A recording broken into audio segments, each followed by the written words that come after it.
Hello friends, आप सभी का स्वागत है एक बार फिर से आपकी अपने यूट्यूब चैनल पे। आज की जो क्लास रहने वाली है इम्पोर्टेंट क्लास से मूल अधिकार यानी कि मौलिक अधिकार की हम बात करने वाले हैं। आज की इस क्लास में इम्पोर्टेंट टॉपिक है। इम्पोर्टेंट क्यों है? क्योंकि ऐसा कोई भी कॉम्पिटिटिव एग्जाम नहीं है जहां से इस टॉपिक से आपका क्वेश्चन नहीं बनता है। चाहे वो बात की गई हो मूल अधिकार जो है किस देश के संविधान से लिया गया है, मूल अधिकार की जो है ये धारणा किस देश के संविधान से जो है सीख कर ली गई है, उसके बाद इसको अपनाया गया है। चाहे ये क्वेश्चन हो, चाहे ये क्वेश्चन हो कि कौन सा आर्टिकल आपका किस अधिकार से संबंधित है, चाहे ये आर्टिकल हो, चाहे ये आर्टिकल हो, चाहे ये बात हो कि कौन से जो है अधिकार को निलंबित कर दिया गया है, या फिर किस तरह आपके इसमें किस तरह के क्वेश्चन इसमें देखने को मिलेंगे, उन सभी क्वेश्चन को हम आज करने वाले हैं। कोशिश करूंगा जो इंपॉर्टेंट है आपके ये 3 अधिकार आपके स्टार्टिंग में इंपॉर्टेंट है, जहां पे आपके जो अंदर आर्टिकल तक पूछा जाता है कि कौन सा आर्टिकल में किस चीज का जो है बात की गई है। जैसे कि स्वतंत्रता की बात करें तो स्वतंत्रता के अंदर जो है 6 तरह की स्वतंत्रता दी गई है। कैसे इसको आप याद रख सकते और कैसे आपको जो है एग्जाम में क्वेश्चन गलत नहीं होगा, कैसे याद करेंगे, इंपॉर्टेंट है। कोशिश करेंगे, मैं कोशिश करूंगा अपनी ओर से। आई होप आपको ये वीडियो मजेदार लगेगी, सीखने के लिए काफी कुछ मिलने वाला है। अपने दोस्तों के साथ वीडियो को लास्ट में शेयर कीजिएगा। सबसे पहले बात करेंगे मूल अधिकार की। मूल अधिकार यानी कि आपके मौलिक अधिकार, फंडामेंटल राइट्स की हम बात कर रहे हैं। भारतीय संविधान के किस आर्टिकल में आपके जो है मौलिक अधिकार का उल्लेख किया गया है? तो आर्टिकल आपका है 12 से लेकर 35, यानी कि आर्टिकल 12 से 35 तक जो है मौलिक अधिकारों का जो है वर्णन आपको मिलता है भारतीय संविधान में। भारतीय संविधान जो है, भारतीय संविधान में मौलिक अधिकार किस भाग के अंतर्गत आते हैं? तो भाग 3 के अंतर्गत है मौलिक अधिकारों का जो है वर्णन देखने को मिलता है। तो भाग 3 में आपके जो है मौलिक अधिकार है, आर्टिकल है आपके पास 12 से लेकर 35 तक। अब इसमें जो है कौन कौन से आर्टिकल इंपॉर्टेंट है वो भी अभी हम देख लेते हैं। इस सबसे पहली बात, जब आपका मूल संविधान बना, मूल संविधान में कितने अधिकारों को जो है अंकित किया गया था, यानी कि मूल संविधान में कितने मौलिक अधिकार आपके थे? तो मूल संविधान में आपके कितने थे आप काउंट कर लीजिए।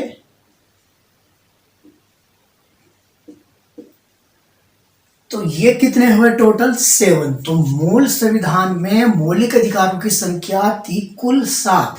तो 7 मौलिक अधिकार आपके दिए गए थे मूल संविधान में। अब इसमें से 8% की बात करें तो 8% आपके कितने मूल अधिकार है, कितने मौलिक अधिकार आपके पास है? तो 6 तरह के मौलिक अधिकार आपके पास 8% जो है दिए गए हैं भारतीय संविधान के अंतर्गत।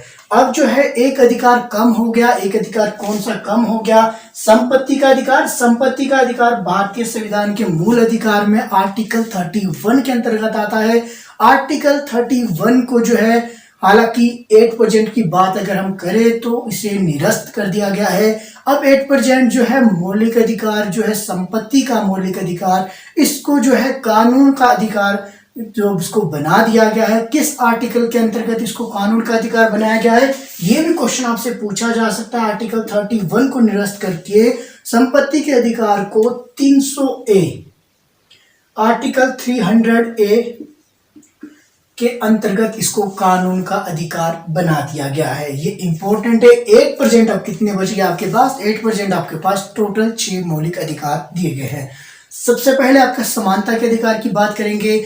आर्टिकल 14 से लेकर 18 तक जो है समानता की बात की गई है। इसमें भी आपके जो है ये इंपॉर्टेंट है, इसलिए थोड़ा सा आपको मैं डिफाइन कर देता हूं। हालांकि डिफाइन करने का जो है मेरा ज्यादा इसमें नहीं था, आपको डायरेक्ट बताना था किस तरह के क्वेश्चन आपके देखने को मिलते हैं। तो आर्टिकल अगर हम 14 की बात करें तो आर्टिकल 14 बोलता है कानून के समक्ष जो है सभी को जो है समानता प्रदान की जानी चाहिए। इसको हम कैसे याद रखेंगे? समानता के अधिकार में 14 से 18 तक जितने भी आर्टिकल है उसको कैसे याद रखेंगे? कोशिश करता हूं आपको याद करवाने की।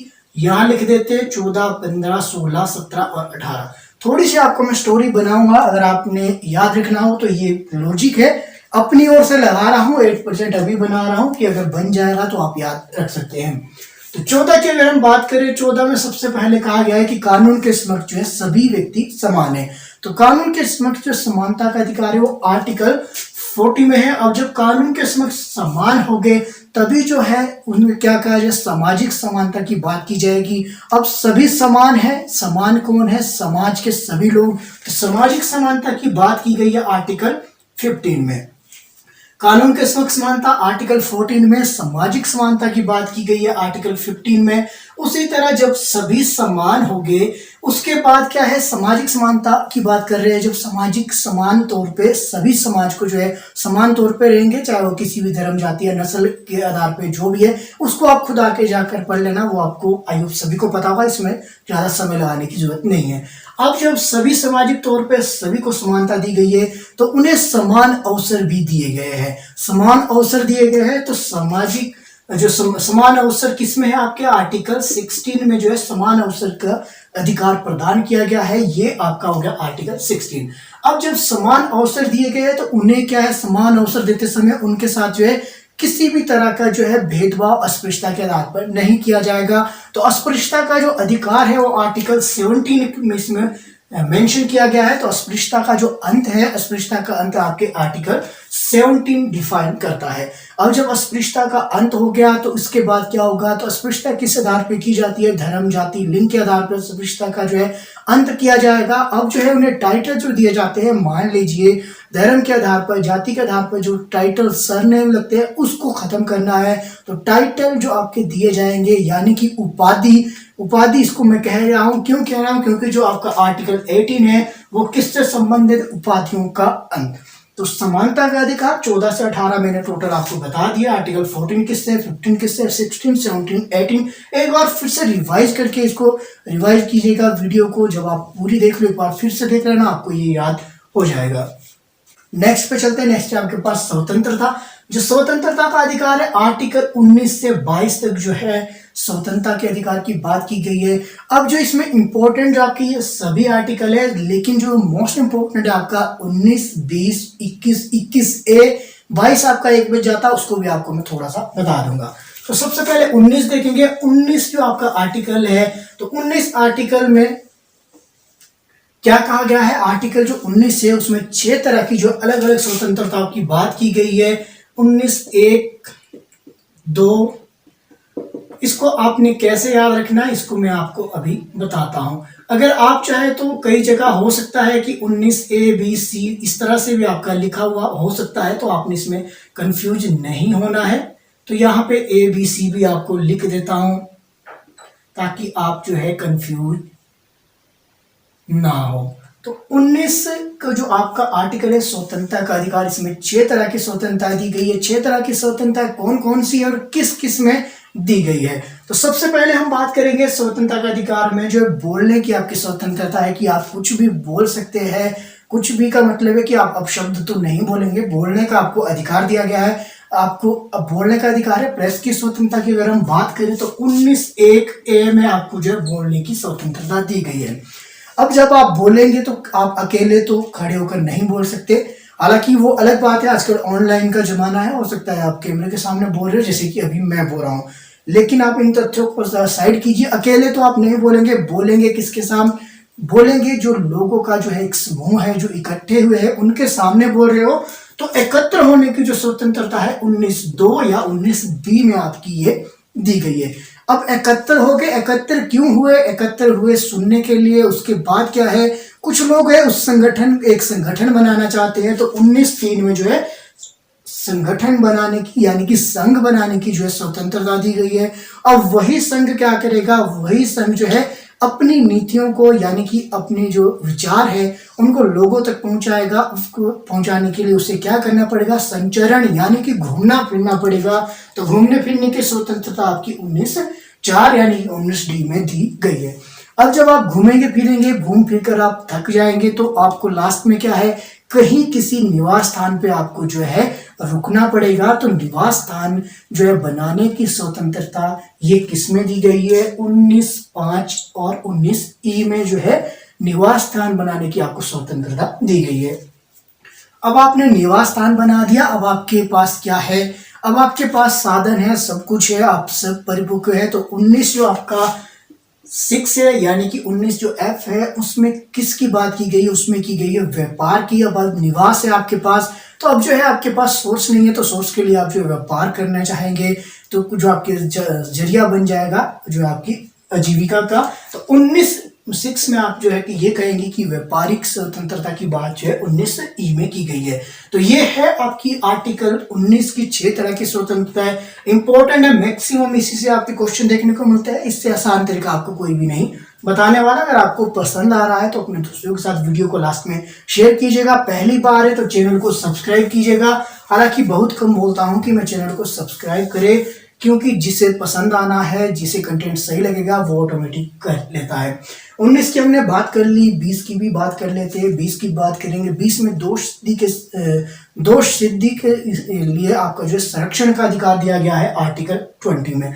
अब एक और बात आपने याद रखनी है, आर्टिकल 19 की मैंने बात कर दी, आर्टिकल 20 मैंने बता दिया दोष सिद्धि के लिए आपको जो संरक्षण प्रदान किया जा सकता है, यानी कि जो आपको एक सजा एक आपकी जो है गलती के लिए एक बार ही सजा सुनाई जा सकती है। आपको जो है अपने विरुद्ध गवाही का जो है मजबूर नहीं किया जा सकता कि आप अपने विरुद्ध गवाही दे। इस तरह की जो इसमें बात की गई दोष सिद्धि से संरक्षण के लिए आपका आर्टिकल 20 डिटेल में आपको खुद जाकर पढ़ना है। आर्टिकल 19 और 20 में आपको बता रहा हूँ। आर्टिकल 19 और 20 जो है वो आपके आपातकाल के समय में भी माफ कीजिएगा, निलंबित नहीं होते। आर्टिकल 19 तो निलंबित हो जाता है, किस में होता है ये आपको मैं बताता हूँ। और जो है आपका आर्टिकल 20 है वो आपका निलंबित नहीं होगा। आर्टिकल 21 भी आपका जो है निलंबित नहीं होगा। आर्टिकल 21 किससे संबंधित है? तो आपको जीवन की रक्षा यानी कि जीने की स्वतंत्रता आप इसको कहिए। इसमें कहेंगे आपकी शुद्ध वातावरण की आपको स्वतंत्रता है, अच्छे पेयजल की, शुद्ध वातावरण में रहने की, निवास स्थान की, इस तरह की जो है स्वतंत्रता की बात की है। यानी जीवन के लिए जो है स्वतंत्रता की बात की गई है। आपकी जो आवश्यक चीजें हैं, मूलभूत चीजें हैं, शुद्ध हवा है, इस तरह से जो है ये आर्टिकल 21 में कहा गया है। अब ये 3 आर्टिकल समझ लीजिएगा। 20 और 21 जो है आपके कभी भी निलंबित नहीं होंगे, चाहे वो आपका कोई भी आपातकाल क्यों ना लगे।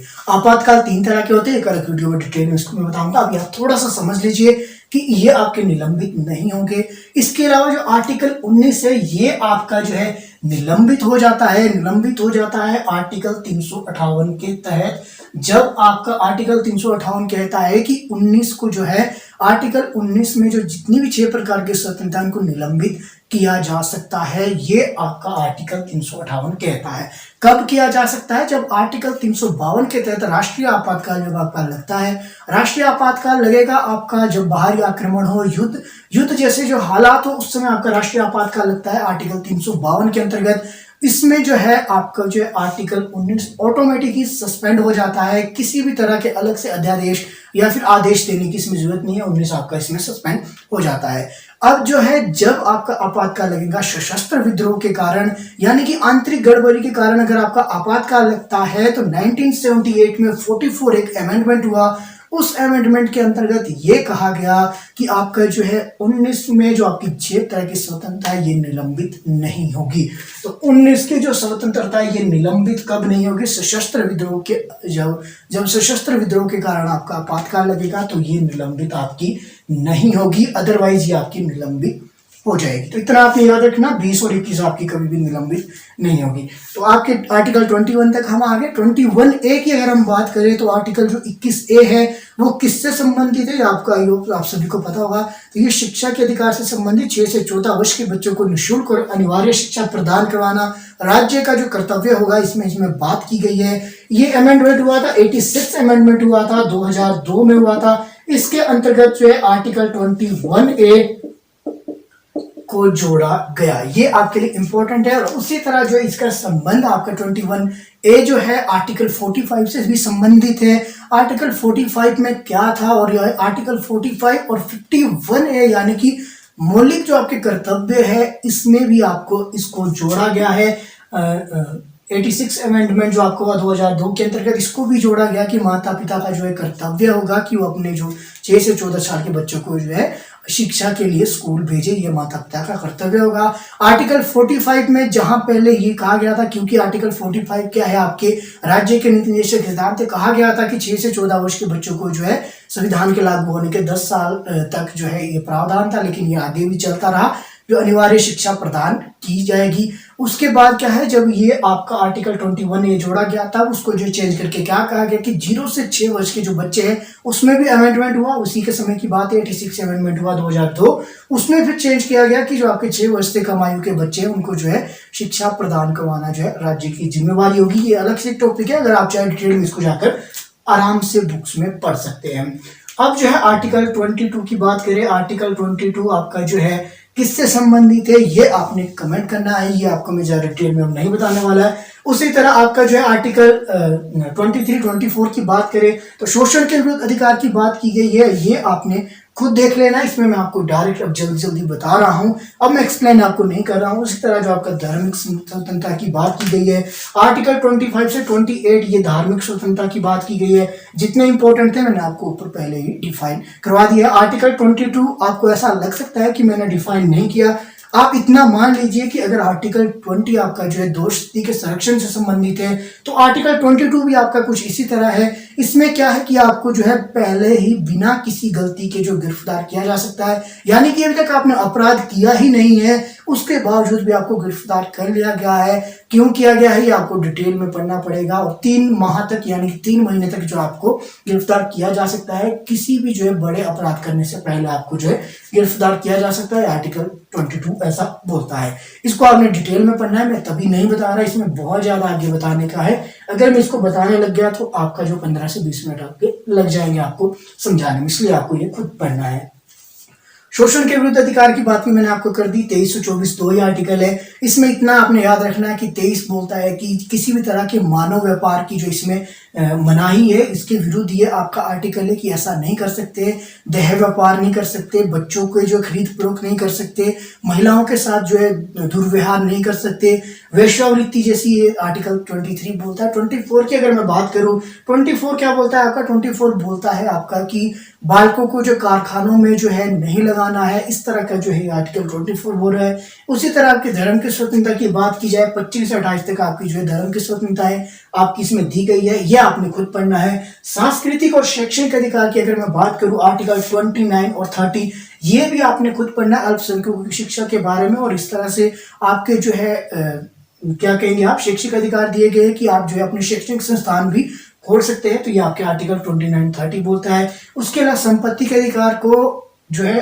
8% ये आपका कानून का अधिकार है। हालांकि जो पहले ये मूल अधिकार का एक भाग था, 1978 में 44 अमेंडमेंट हुआ, उसके अंतर्गत जो इसको 300A में जोड़ा गया, ये आपने याद रखना है, ये इंपॉर्टेंट है। इसके अलावा संवैधानिक उपचारों के अधिकार की बात करूं तो संवैधानिक उपचारों का जो अधिकार है इसको क्या कहा जाता है, संवैधानिक उपचारों के अधिकार को डॉक्टर BR अम्बेडकर ने संविधान की आत्मा कहा है, ये आपने ध्यान रखना। आर्टिकल 32 इसमें जो है सुप्रीम कोर्ट जो है 5 तरह की रिटें जारी कर सकता है। वो 5 तरह की रिटें जारी करेगा, जिसमें से 3 आपकी व्यक्तिगत रिट होती है और 2 आपकी सामूहिक रिट होती है।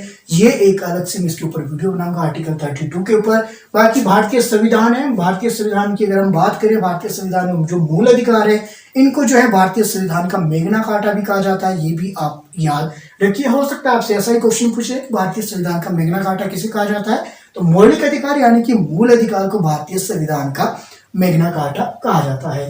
तो ये आपने ध्यान रखना है, अमेरिका के संविधान से ये कॉन्सेप्ट जो है इंडिया में अपनाया गया है, तो ये भी आप थोड़ा सा याद रख सकते हैं। भाग 3 में आता है और आर्टिकल आपके 12 से 35 का इसमें वर्णन किया गया है। आर्टिकल 32 तो कितना हो गया, आर्टिकल 33, 34, 35 ये आपको जो है कोई भी नहीं बताता है, लेकिन मैं थोड़ा थोड़ा आपको बता देता हूँ कि आर्टिकल 33 बात करता है जो आपके कोई भी संस्था होती है आपकी, चाहे वो सैनिक हो, संगठन हो, इस तरह की जितनी संस्थाएं 33-34 ये आपके इसी तरह के प्रावधान की बात करते हैं। और 34 में जो है किस तरह जो इनको इम्प्लीमेंट किया जाएगा इसकी बात इसमें की गई है, तो इसमें ज़्यादा आपने डिटेल में जाने की जरूरत नहीं है। 12 से पहले 12 और 13 भी मैंने आपको नहीं बताया, आर्टिकल 12 और 13 ये भी बताने की जरूरत नहीं है, जहाँ से क्वेश्चन बनते थे डायरेक्ट वही आपको मैंने इसमें बताया है। बाकी 5 तरह की रिटें होती है, आर्टिकल 32 में अलग से वीडियो बनाऊंगा, उसको आपने जरूर देखना है। बाकी अगर आपने पिछली अभी तक की नहीं देखी है वीडियोस, तो आपने इंडियन पॉलिटी का एक अलग से फोल्डर बना है, आप प्लेलिस्ट में जाकर वीडियोस देख सकते हैं। आजकल जो है वीडियो आपकी 2 वीडियो आएगी कुछ दिन तक, अभी जो है मैं फ्री हूँ तो अभी मैं आपके लिए जो है रिकॉर्ड कर सकता हूँ क्लासेस, तो आप मुझे बताएं कि आपके कौन कौन से टॉपिक है जो आपको समझ नहीं आ रहे, कमेंट कीजिएगा। कोशिश करूंगा कि डायरेक्ट उन्हें टॉपिक पे आपको वीडियो प्रोवाइड करवाई जाए। बाकी अपने दोस्तों के साथ वीडियो को शेयर करना है, वो आपको पता है। इसके अलावा जो आपके पास एड आती है उसको भी आपने एड को चलने देना है, स्किप नहीं करना है। अगर मैं 2 से 3 घंटे आपके लिए एक क्लास बना रहा हूँ, उसके बाद एडिटिंग कर रहा हूँ, तो इतना आपका फर्ज है कि आप जो है 2 से 3 मिनट की अगर आपके पास एड आती है तो आप उसको देख सकते हैं। आपसे उम्मीद है आप जरूर देखेंगे। बाकी मिलते हैं अगली वीडियो में। मेरे साथ बने रहने के लिए आप सभी का तहे दिल से धन्यवाद।